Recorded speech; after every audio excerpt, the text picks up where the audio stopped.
ఈ కళ్యాణం వింటే ఎటువంటి ఫలితాలు వస్తాయని ఫలశ్రుతి చెప్పారో మీరు విందురు కానీ. వల్లీ కళ్యాణం చాలా తేలికైన కళ్యాణం, అదేం పెద్ద అట్టహాసంగా ఉండదు, చాలా తేలిగ్గా ఉంటుంది. కాబట్టి యథాసమయానికి మిమ్మల్ని నేను విడిచిపెట్టేసే ప్రయత్నమే చేస్తాను. ఒకానొక సమయంలో నారద మహర్షి కైలాస పర్వతం మీద స్నేహితులతో కలిసి ముచ్చటించుకుంటున్నటువంటి సుబ్రహ్మణ్యేశ్వరుడు యొక్క సన్నిధానమునకు వెళ్ళారు. లోక కళ్యాణకారకుడండి మహానుభావుడు నారదుడు. నారదుడొక్కనాడు శివనందుడిష్టులతో విహారకేలీరతుడై రహించునిడ లీలగ చేరి సమస్త లోక సంచారమునందుగాంచిన ప్రశస్త తారాద్భుత వస్తువృత్తముల్ కూరిమి చెప్పుచుండెకడు కోర్కెమయన్ వినుచుండె స్కందుడు. నారదుడు సుబ్రహ్మణ్యుడి పక్కన కూర్చుని ఈ లోకాలలో తాను ఏ ఏ విశేషాలు చూశాడో అన్నీ చెప్పడం మొదలెట్టాడు. చెప్పడం ఒక కళ అండి. లోకంలో మీరు రామాయణంలో విశ్వామిత్రుడి దగ్గర చూస్తారు ఈ కళ. చెప్పేటప్పుడు అవతల వారు అన్ని మరీచిపోయేలా చెప్పగలిగినటువంటి ప్రజ్ఞ ఈశ్వరానుగ్రహంగా రావాలి.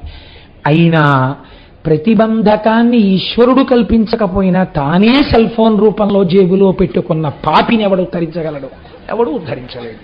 కనుక చాలాసేపు చెప్పి జటునుడు అంతట చెప్పి వినుము శంభుతనయ విన్నవింతు గంటినొక్క చోట కన్నుల పండువై మనము నలర చేయు మంచి తొడవు. నేను ఈ లోకంలో ఎన్నో క్షేత్రాలు చూశాను, ఎన్నో పుణ్యస్థలాలు చూశాను, ఎన్నింటినో చూసొచ్చాను. కానీ ఏం చెప్పమంటావు సుబ్రహ్మణ్యుడా? నీకు చెప్పవలసిన విషయం ఒకటి ఉందయ్యా అన్నారు. దేనికి వచ్చారు నారదుడు? వల్లీ కళ్యాణం చేయించడానికి వచ్చారు ఆయన.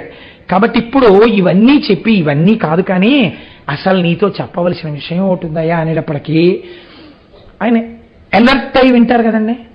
మంచి ఉత్కంఠతో అమ్మో ఏం చెప్పబోతున్నాడో అని విన్నారు.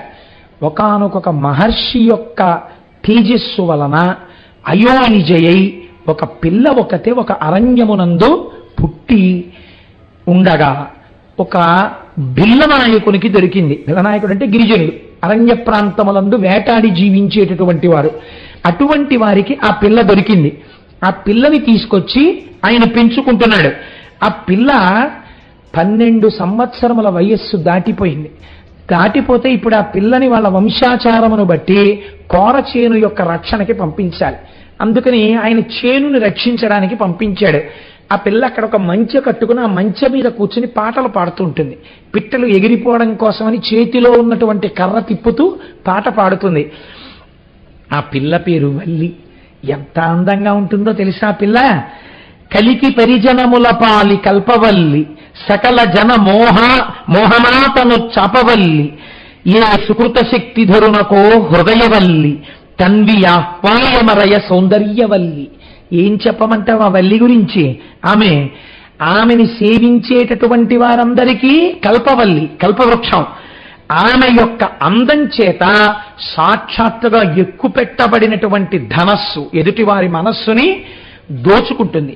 అటువంటి ఏ సుకృత శక్తి ధరునకో, ఎవడు మహానుభావుడు గొప్ప తపస్సు చేస్తున్నాడో అటువంటి భార్య రావాలని, అటువంటి వాడికి కాపోతున్నటువంటి హృదయవల్లి, అటువంటి అమ్మాయి సౌందర్యవల్లి. ఆ అమ్మాయే రాశీభూతమైనటువంటి సౌందర్యం. కమలము కమలము శిశిబింబము శిశిబింబమే అరయ సమతు వచ్చునుకో కమనీయ కోమలంబగు రమణీమణి మోమతోన రాతి విఘాతి. చంద్రబింబాన్ని చూపించి వెండి కంచం ఇలా ఉంటుందని చెప్పాం అనుకోండి, అసహ్యంగా ఉంటుంది. ఎలా కుదురుతుంది? చంద్రబింబంతో పోలిక వేరొకటి ఉండదు. మీరు చూడండి, ఇది ఆ చంద్రబింబం ఇలా ఉంటుందండి అని మీరు ఎంత వర్ణించి చెప్తే చంద్రబింబం యొక్క శోభకు అర్థం అవుతుంది.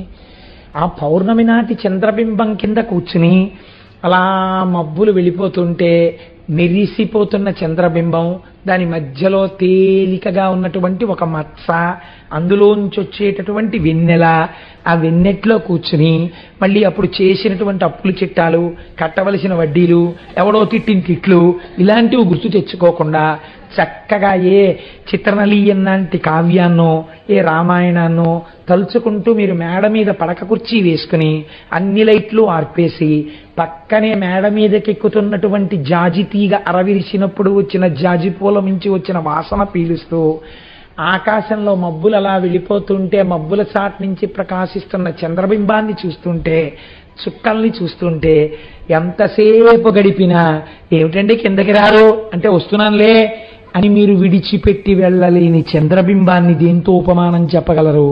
చెప్పలేరు. కనుకంటున్నారు కమలము కమలము శిశిబింబము శిశిబింబము. తామర పువ్వుకి అందం ఎవరు చెప్పగలరు? అసలు ఆ తామర విచ్చుకోవడంలో ఉందండి అందం.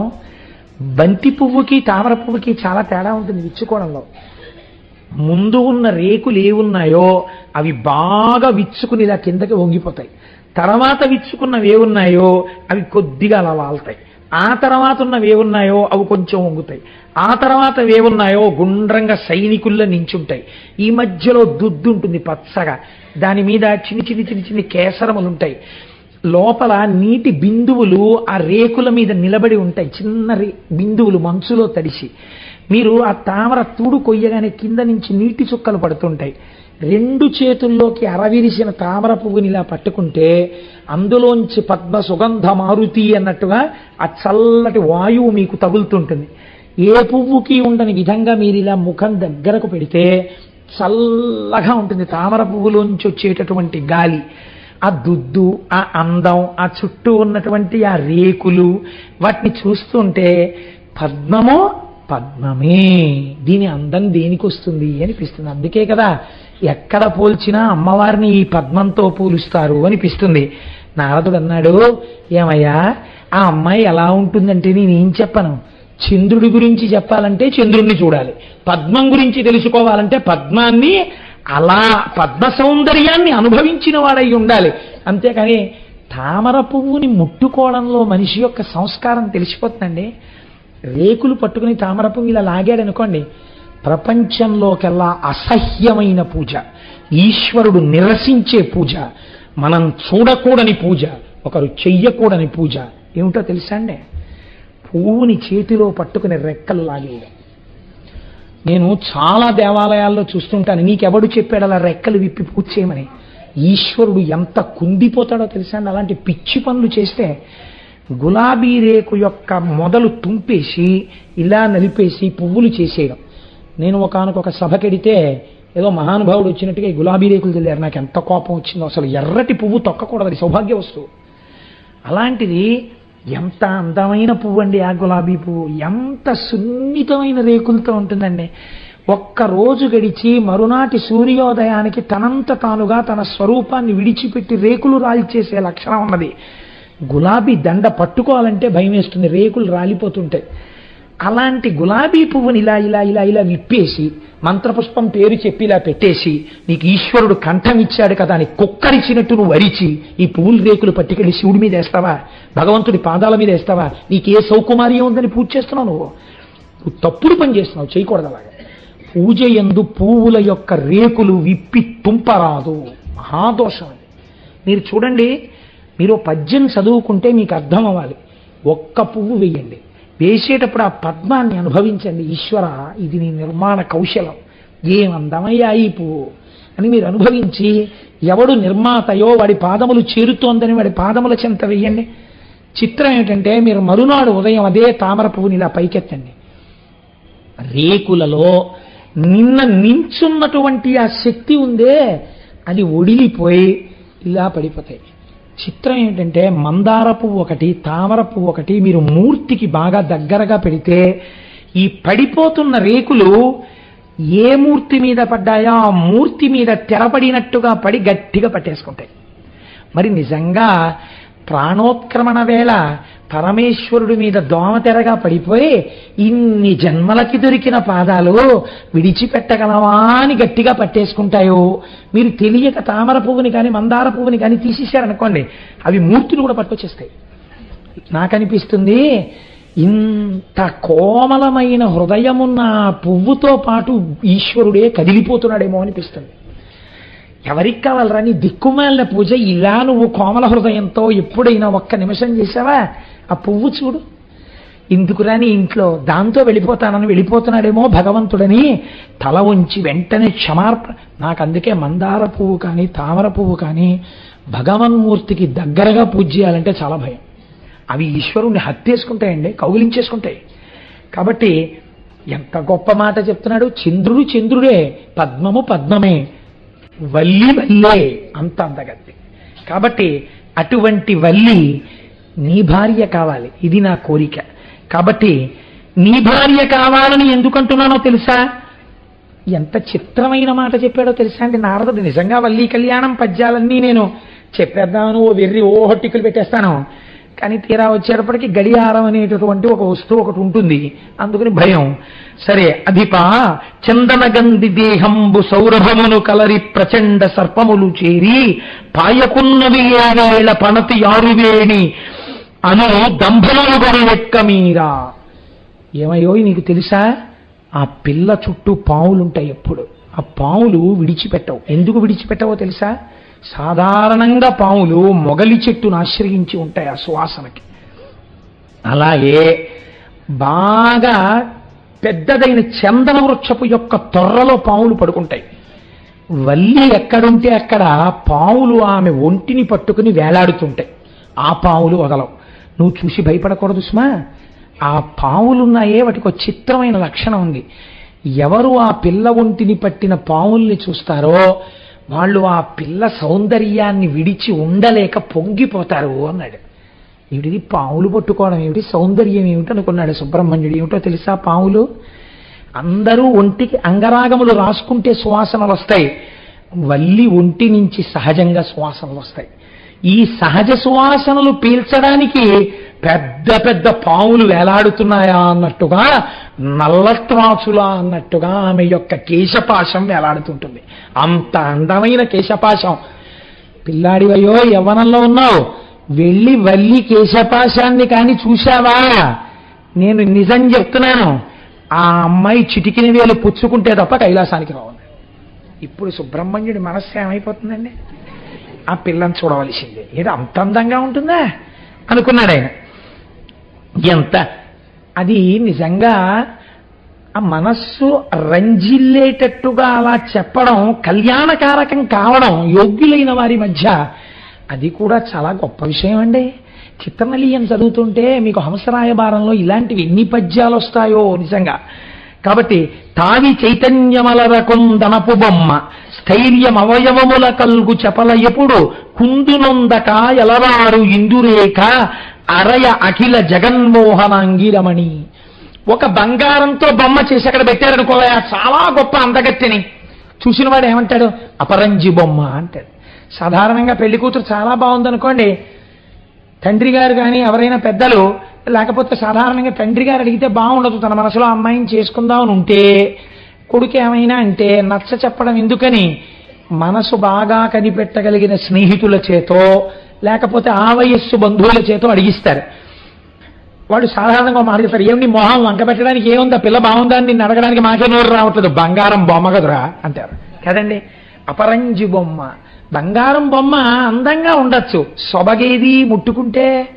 అందుకని నారదుడు అంటున్నాడు, చైతన్యవంతమగు అపరంజి బొమ్మ, ఈ బొమ్మ చైతన్యంతో కూడిన బంగారు బొమ్మ, మా వల్లంటే ఏమనుకుంటున్నావయ్యా అని నారదుడు పొంగిపోతున్నాడు ఆ వల్లి గురించి. అటువంటి వల్లి ఆ వల్లి. కాబట్టి ఒక్కసారి వెళ్ళి చూడు, ఆ వల్లి అంటే ఏమిటో నీకు తెలుస్తుంది. కేవలము బాహ్య సౌందర్యం అనుకుంటున్నావా, అంతః సౌందర్యం అటువంటిది. పార్వతీదేవికి ఉన్నటువంటి సహజ సౌందర్యం ఏదో అటువంటిది ఆవిడికి అబ్బింది. అటువంటిది నీకు భార్య అవుతుంది. ఎందుకంటున్నానో తెలుసా, ఒకనాడు నేను ఏమీ తోచక మా నాన్నగారి దగ్గరికి వెళ్ళి కూర్చున్నాను. మా నాన్నగారు లోకంలో ఉన్న విషయాలన్నీ చెప్తూ మనస్సు బాగా హత్తుకోవడానికి, ఒరే నీతో స్నేహితుడున్నాడే వాడికి ఫలానా అమ్మాయితో వివాహం అవుతుంది, ఎందుకని చతుర్ముఖ బ్రహ్మగారు ఈయనగా రాసింది, అందుకని కనుక్కోవడం కోసమని జాతకాలు చెప్పి ఆయన కొడుకు స్నేహితులకు ఎవరెవరు పెళ్ళాలుగా వస్తారో కనుక్కున్నట్టు బ్రహ్మగారి దగ్గరికి వెళ్ళి కూర్చుంటే, అంటే ఏమిటి ఉద్దేశం, తండ్రి గారు కూడా ఆయన కూడా బ్రహ్మగారు కూడా మెల్లిగా కుమారస్వామి మనస్సు పెళ్లి వైపుకి మళ్ళిస్తున్నారు. ఒరే బాబు నీ స్నేహితుల్లో ఫలానా వాడికి ఫలానా వారి అమ్మాయి పెళ్లి అవుతుంది, ఫలానా వారి అబ్బాయికి ఫలానా అమ్మాయి పెళ్లి అవుతుంది అని అన్నీ చెప్పారు. చెప్పినప్పుడు నాతో ఏం చెప్పాడో తెలుసా కుమారా, నారదుడు చెప్తున్నాడు, నారదుడికి చెప్పారనమాట అండి. అందుకని నారదుడు ఇప్పుడు అది వచ్చి సుబ్రహ్మణ్యుడికి చెప్తున్నాడు. మహానుభావుడు అందానికి మారుపేరైన వాడు ఉన్నాడే, జగదంబ అందాలు తన అందాలుగా పుట్టినవాడు. శంకరాచార్యుల వారు అయితే అన్నారు, చంద్రుడికైతే మచ్చ ఉంది, మచ్చలేని చందమామలు 1,000,000 మంది వస్తే సుబ్రహ్మణ్యుడు అన్నారు. అంత అందగాడే. అందగాడైనటువంటి ఆ సుబ్రహ్మణ్యుడికి భార్యగా ఎవరవుతారో తెలుసా? వల్లి భార్య అవుతుంది. దాని చేత కొన్ని విషయాలు లోకానికి తెలుస్తాయిరా అని చెప్పారు. ఆమె నీ భార్య అవుతుందయ్యా అనేటప్పటికీ చూడండి చాలా సంతోషంగా అవుతుంది. ఈయన మనస్సు వినగానే ఏదో చేసుకుందాం అనుకున్నాడు అనుకోండి, నీకు భార్య బహుశా ఇటు దక్షిణం వైపు నుంచి వస్తుందయా, ఓ పల్లెటూరు నుంచి వస్తుందయా, పిల్ల చాలా తెల్లగా ఉంటుందయా అని ఏవో కొన్ని లక్షణాలు చెప్తున్నారు అనుకోండి. అవన్నీ తన మనసులో అనుకుంటున్న పిల్లవే అనుకోండి. మనకు ఆ అమ్మాయితో పెళ్లి అయిపోతుంది అనుకున్న పెళ్లి కొడుకు ఎంత ఆనందపడిపోతాడో అలా సుబ్రహ్మణ్యుడు ఆనందపడిపోయాడు. చిత్రం ఏమిటో తెలుసా అండి, ఆయన్ని ఆ భిల్లపురానికి వెళ్ళిపోయి ఆ వల్లీదేవి యొక్క సౌందర్యాన్ని చూడడం కోసమని ఆవిడ ఎలాగో మంచి దగ్గరికి పొలం కాపాడడానికి వస్తుంది కదా అని అక్కడ నించున్నాడు. ఆయన వెళ్ళి నించునే సమయానికి ముందే నారదుడు వల్లీదేవి ఉన్నటువంటి ప్రాంతానికి వెళ్ళాడు. నారదుడు వచ్చాడని తెలియగానే మహానుభావుడు ఆటవికుడైన ఆ రాజు ఎదురొచ్చాడు. తేనియను జారపప్పును తీయని పలు ఫలములను పువ్వులను తెచ్చి భక్తితోడనిచ్చి సేవించి నిలచిన ఎరుకరేణిగాంచి హర్షించి అనియే అక్కరని మౌని. మంచి మంచి పువ్వులు, కాస్త తేనె, పళ్ళు, ఎవరి దగ్గర ఏ సంపత్తి ఉంటుందో అటువంటిదే కదండి పెడతారు. ఇవన్నీ తీసుకొచ్చి పెట్టారు. నారదుడు వాటన్నింటినీ చూసి సంతోషించి ఒక మాట చెప్పాడు, నీకు ఒక చాలా శుభవార్త చెప్తాను. ఊరకరారు మహాత్ములు అటువంటి వారు వచ్చారంటే మంగళమే కదండి మరి. అందుకని శమమ నీకు నీ సతికి చల్వగు నీ సుతయైన వల్లికా తామరసోద్భవుండు విను ధన్యుని చేయుతలంపు తోడ ఈ శ్రీమతి నీకు పుత్రికను చేసే ప్రియంబుగ వ్యధనాథ మిమ్మీన దవాంబురాసి ధరింపగ చేయును నమ్మునానుడి. నీకు నీ భార్యకి గొప్ప సత్కారం జరగబోతోంది. మిమ్మల్ని ఇద్దరినీ ఈ జన్మతో ఇంకా ఉద్ధరించాలనే పరమేశ్వరుడు ఈ పిల్లని నీకు కూతురుగా పంపాడయ్యా. ఈ వల్లి ఎవరనుకుంటున్నావు? ఈ వల్లీదేవిని పెళ్లి చేసుకోబోయేటటువంటి వాడు లోకంలో యవ్వనంలో ఉన్న ప్రతి స్త్రీ ఎవరిని భర్తగా పొందాలని ఇవాళ కోరుకుంటోందో, ఎవడు జగదంబ యొక్క అందాలు పోసుకున్నవాడో, ఎవడు పరమ సౌందర్య రాశి అయిన శంకరుడి యొక్క తేజమును పొందినవాడో, ఎవడు గొప్ప వీరుడో, ఎవడు మహాజ్ఞానియో, ఎవడు దేవసేనాధిపతియో అటువంటి వాడు నీకు అల్లుడు కాబోతున్నాడు. నీ అదృష్టమే అదృష్టం అంటే ఆయన అన్నాడు, ఎవరికి తోచిన సంస్కారంతో వాళ్ళు మాట్లాడతారు కదండి. ఈ మంచి మాట విని, దేవరా నా సుతకు మగండేడిట్టిండగునకో ఇరిగింపుము పిండ్లేళయగునో మీ నుడి ఆ వేదము పగిది సత్యమందరు గరువల్. అయ్యా మీరు చెప్పిన మాట నాకు చాలా సంతోషంగా ఉంది. ఈ పిల్లకి ఎప్పుడు పెళ్లి అవుతుందో, ఈ పెళ్లి వారందరూ ఎప్పుడు మా ఇంటికి వస్తారో ఏమిటో ఒక్కసారి నాకు చెప్తురు అన్నారు. అంటే నారదుడు పరమ సంతోషంగా అన్నాడు, శివునకు కట్టురాసుతకు చెల్వకు నందనుడాదితేయ సైన్య విభుండు తారకాసురుని హంత ప్రలంబ విఘాతి బాణ దైత్య వధకరుండు క్రౌంచగిరి దారుణడాఢ్యుడు కార్తికేయుడి అవలిని రాణిగా ననగలండు ధ్రువంబు వనేచరగ్రణి. ఓరి వెర్రివాడా, నువ్వే ప్రయత్నాలు చెయ్యక్కర్లేదురా, వచ్చేస్తున్నాడు. క్రౌంచ పర్వతాన్ని భేదించినవాడు, తారకాసుర సంహారం చేసినవాడు, శూరపద్ముణ్ణి సంహరించినవాడు, శక్తి ఆయుధాన్ని పట్టుకున్నవాడు, కార్తికేయుడిని పేరున్నవాడు, పార్వతీ పరమేశ్వరుల యొక్క పుత్రుడైనవాడు, తనంత తానుగా వచ్చి వలచి తీసుకెళ్తాడు నీ కన్నేని. నువ్వేం బెంగ పెట్టుకోగల, కూర్చో చాలు. చాలా పొంగిపోయాడు. నీ మాటకి వేదానికి తేడా ఏముందయ్యా, అది ఎంత సత్యమో ఇదెంత సత్యం, కాబట్టి జరిగి తీరుతుందన్నాడు. నారదుడు వెళ్ళిపోయాడు. కుమారస్వామి వారు ఆ పొలంలోకి ప్రవేశించి చూశారట వల్లీదేవి వంక. చూసి ఆయన అన్నాడు, స్తుతి అనుకొంటి నారదుడు చోద్యముగా వచించినట్టి ఈ అతులిత మోహనంగి విధమాతడు చెప్పినదింత చాలదు. ఈ సతి రుచిరాంగ కంబులను సాటి ఒకండిల లేదు నిక్కమాక్షితి పరమేష్టి సృష్టికిది చేయు అపూర్వ గర్వ సంపదన్. నారదుడు ఆ రోజు నాతో చెప్తుంటే ఏదో పెంచి చెప్పేస్తున్నాడు, అంటే అంత అందంగా ఉంటుందా అనుకున్నాను. నాకిప్పుడు ఈ పిల్లని చూసిన తరువాత ఒక మాట అనిపిస్తోంది, అసలు అందం గురించి చెప్పడం నారదుడికి చేత కాదు. అంత అందగత్తే. కనుక బహుశः చతుర్ముఖ బ్రహ్మగారు తన యొక్క సృష్టి శక్తిలో సౌందర్యాన్నంతటినీ ఒక చోట రాశీభూతం చేసి ప్రాణప్రతిష్ఠ చేస్తే ఈ వల్లి అయి ఉంటుంది. ఈ పిల్లతో ఎలా మాట్లాడాలి? ఒక్కసారి మాట్లాడాలనుకున్నాడు. ఇంచుక దవ్వులను నిలిచి ఇట్లు మదింతలబోసి అంతనేమించు పసిండి బొమ్మయగు మీన విలోచన చెంతకేగి మోహించి ఇటుల్వచించే రమణీ నిన్ను కోరి భవత్సురంబిటుల కొంచక ఎగుదించితిని కోమలి ప్రేముడి చూపు నాపై.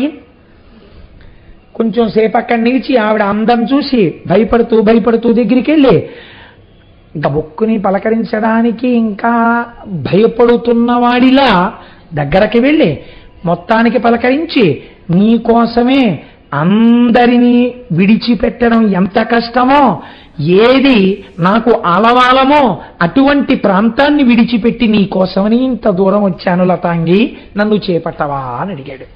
అడిగితే ఆవిడ ఈయన వంక చూసి అబ్బో ఎంత అందగాడిగా ఉన్నాడో ఈ పిల్లవాడు అని మనస్సులో అనుకుని, ఇది పెళ్లి కాని ఆడపిల్ల మనస్సులో ఉండవలసిన లక్షణం. ఆమె ఎంత గొప్ప భావన చేసిందోట చూడండి. నారదుడు మా ఇంటికి వచ్చి చెప్పినప్పుడు నాకు సుబ్రహ్మణ్యుడితో వివాహం అవుతుందని చెప్పాడు. ఈ పిల్లవాడు చాలా అందగాడు కావచ్చు, నా మనసు దోచుకుంటున్నవాడు కావచ్చు, కానీ నా మనస్సు యందు అటువంటి పాపపంకిలమైన భావన కలుగరాదు.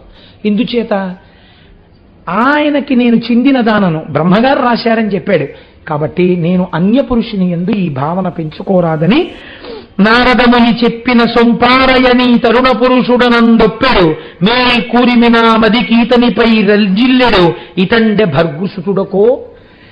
ఒకవేళ నిజంగా నారదుడు చెప్పినట్టుగా ఇతడే కాని ఆ పార్వతీ పరమేశ్వరుల యొక్క కుమారుడయ్యుంటే నా రొట్టె విరిగి నీతిలో పడినట్టు కదా అనుకుని ఆయన అడిగిన మాటకి జవాబు చెప్పింది. ఎంత మర్యాదగా మాట్లాడిందో చూడండి. సరే రండి అయితే ఇద్దరం చిలకా గోరింకల్లా ఎగిరిపోదాం అనలేదు ఆవిడ. కన్యను తల్లిదండ్రులు కలరు బిల్ల దంపతులు నాకు, అదిగాక తరుణరాజభూషణ కుమారునాత్మని ఆత్మ విభునిగా కోరి అర్పణము చేసి తిని హృదయంబు తనకు. నేను తల్లిదండ్రులకు కుమార్తెని, ఇంట్లో పెద్దవాళ్ళు ఉన్నారు, ఎక్కడ పడితే అక్కడ ఇలా నువ్వు వచ్చి మాట్లాడచ్చా? ఆటవిక కన్యలా ఉంది, ఎంత సంస్కారంతో మాట్లాడుతుందో చూడండి. ఇలా అడగచ్చా? మా తల్లిదండ్రులను అడగాలి. అయినా నీకు ఒక మాట చెప్పనా? చంద్రరేఖలు శిరస్సున అలంకారముగా ధరించేటటువంటి పార్వతీ పరమేశ్వరుల యొక్క కుమారుడైనటువంటి కుమారస్వామి నాకు భర్త అవుతాడని నారదుడు చెప్పాడు. ఇంచేత నా మనస్సాయనకి అర్పింపబడింది అని చెప్పింది. చెప్పగానే మహానుభావుడు ఒక్కసారి తన నిజ రూపాన్ని చూపించేట.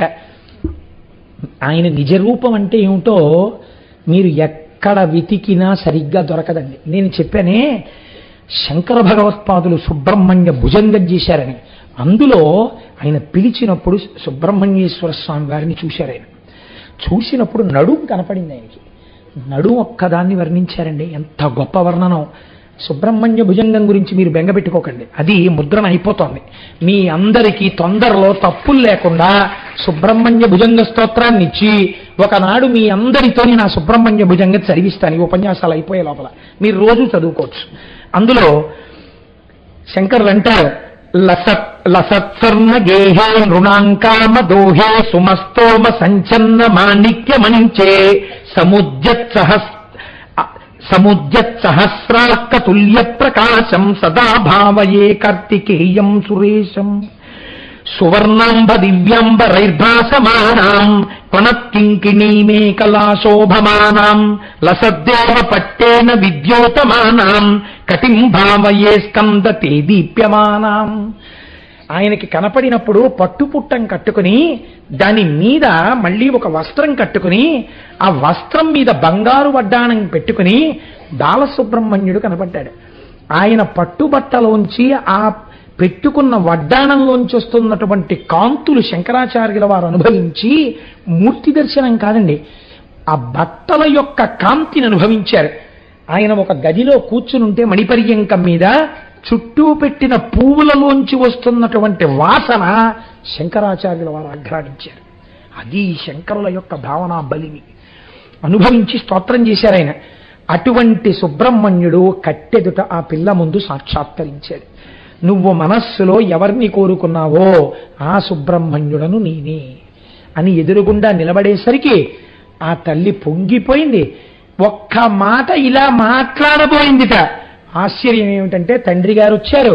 రా పిల్ల, నిన్ను ఇంటికి తీసుకెళ్ళాలి, చాలాసేపు ఉండిపోయావు, అన్నం తిందువు కాని అని ఇంటికి తీసుకెళ్ళిపోయారు. ఇంటికి తీసుకెళ్ళిపోయారు, భోజనం చేసింది, చీకటి పడిపోయింది. ఆ పిల్ల మనస్సులో కుంది ఏడుస్తోంది.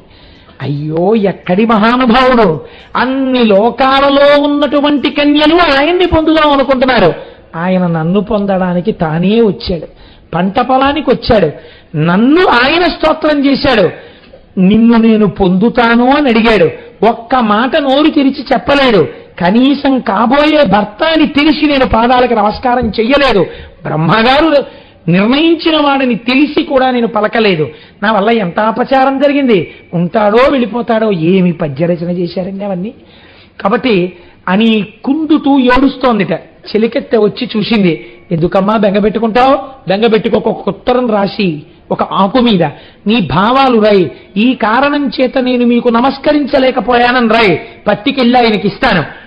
ఆయన్నన్నా ఇక్కడికి తెస్తాను, నిన్నన్నా అక్కడికి తీసుకెడతాను అంటే వల్లీదేవి అంది, ఇంకెక్కడుంటాడమ్మా, నేను ఒక్క మాట మాట్లాడకుండా వచ్చేస్తే ఆయన ఉంటాడా అంది. అంటే ఆవిడంది, ఇలాంటి విషయాల్లో నేను చాలా పరిణితి చెందిన దానను. కోరి వచ్చిన పురుషుడు గేటెదురుగుండా చెట్టు మీద హీరో హోండా మీద కూర్చుని అదే పనిగా చూసినట్టు అలాగే ఉంటాడు తప్ప వెళ్ళడు. మళ్ళీ నువ్వు వస్తావని ఏ సరోవరమో చెట్టో పుట్టో పట్టు కూర్చునే ఉంటాడు. నేను ఎలాంటి ప్రదేశాల్లో ఇలాంటి వాళ్ళు కూర్చుంటారో కూడా నాకు బాగా తెలుసు. పెద్ద పెద్ద చెట్లుండి, చీకటి బాగా ఉండి, జనసంచారం లేని వీధులు ఇలాంటివి ఉంచుకుంటుంటారు. కాబట్టి ఎక్కడుంటాడో నేను చూస్తాను అని గబగబా వెళ్ళింది. పుష్పవాటిక యందు ఒక సరోవరం ఒడ్డున కూర్చుని ఉన్నారు. సుబ్రహ్మణ్యుడి దగ్గరికి వెళ్ళి ఈ పత్రం మీద రాసిన శ్లోకాన్ని చూపించింది. ఆయన చదివి అన్నారట, అయ్యో ఇంత కుందిపోతోందా, నేను మళ్ళీ కనపడుతుందనే ఇక్కడ కూర్చున్నాను, రా వెళ్ళిపోదాం అన్నాడు. మీరు రాకండి, బాగుండదు, నేనే పిల్లని తీసుకొస్తానని వల్లీదేవిని తీసుకొచ్చింది. వల్లీ సుబ్రహ్మణ్యుడిద్దరూ ఆ సరోవరం ఒడ్డున కూర్చుని మనసారా మాట్లాడుకుంటూ కూర్చున్నారు. ఈలోగా భళ్ళున తెల్లవారింది. పిల్ల ఇంట్లో కనపడలేదు. భర్తకి చెప్పింది ఆవిడ. అందరూ కలిసి పిల్ల ఎక్కడుందని వెతుకుతూ వచ్చారు. సరోవరం ఒడ్డున ఇద్దరు చక్కగా మాట్లాడుకుంటూ కనపడ్డారు. వెంటనే ఈ బిల్లనాయకుడికి సుబ్రహ్మణ్యుడని తెలియదుగా, ఆయన కూడా ఒక వేటగాడి వేషంలో ఉన్నాడు. అప్పుడు ఓయితుంటరి, రాత్రంతా నా కూతురితో కలిసి కూర్చుని సరోవరం దగ్గర మాట్లాడావా? ఎవరనుకుంటున్నావు నా కూతురంటే? సుబ్రహ్మణ్యుడికి కాబోయే భార్య. ఎంత పని చేశావురా అని తన పరివారంతో కలిసి బాణాలన్నింటినీ ఆయన మీద ప్రయోగించారు.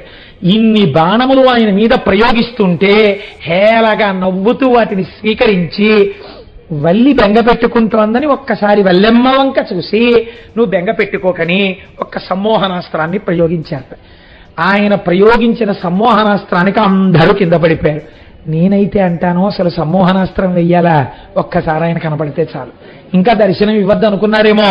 అందరూ పడిపోయి అందరూ స్పృహ తప్పిపోయారు. తప్పిపోయిన తరువాత అప్పుడు వల్లీదేవి ఏడ్చింది, అయ్యో నా వాళ్ళందరూ ఇలా పడిపోయారని. స్వామి అనుగ్రహించారు. వాళ్ళు లేస్తూనే మళ్ళీ ఎవడక్కడ, ఏడి ఏడి అంటూ లేచారు.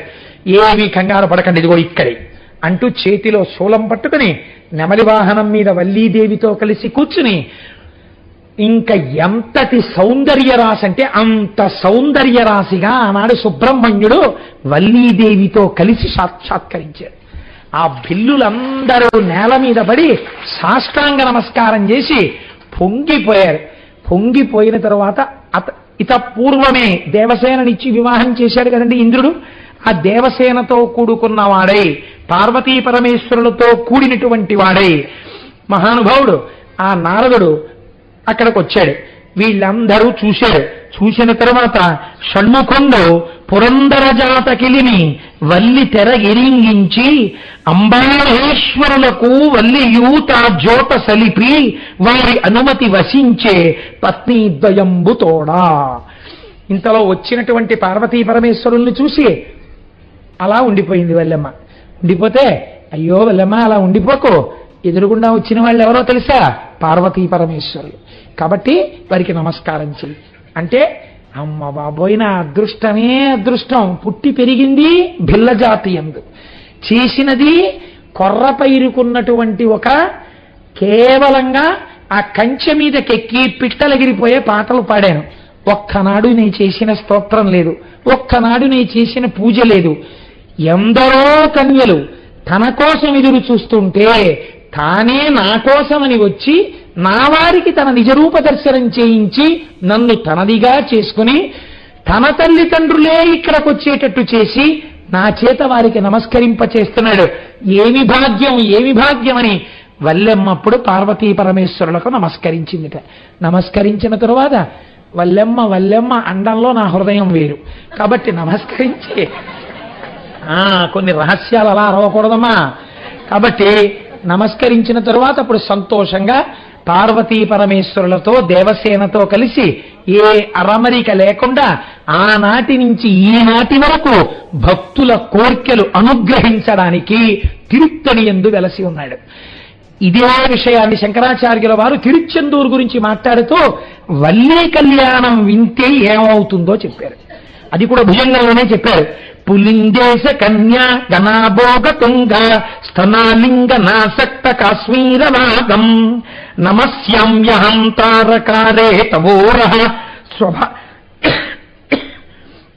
స్వహత్తావనే సర్వదాసానురాగం.